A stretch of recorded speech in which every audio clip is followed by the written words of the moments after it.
আমি জানো না দেখি জানাবো এন্ট্রিটা যত সোজা হবে ছবিটা তত ক্লিয়ার হবে, তাই না? সবাই মিলে রাধে কৃষ্ণ বলে বলে দুটি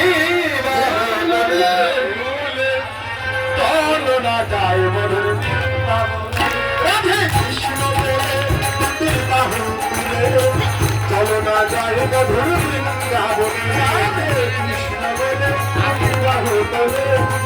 চলো না যায় মধুর বৃন্দাবন রাধে কৃষ্ণ বলে তুমি বাহু তোলে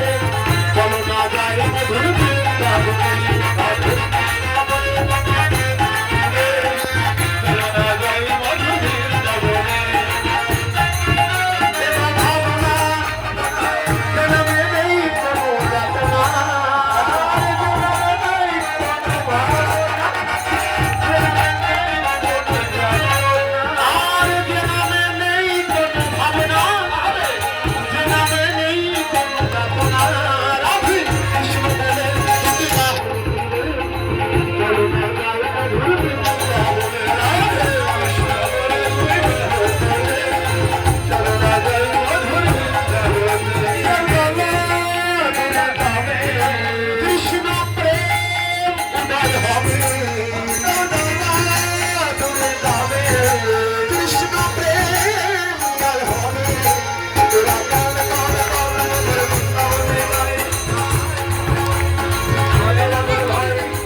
Radhe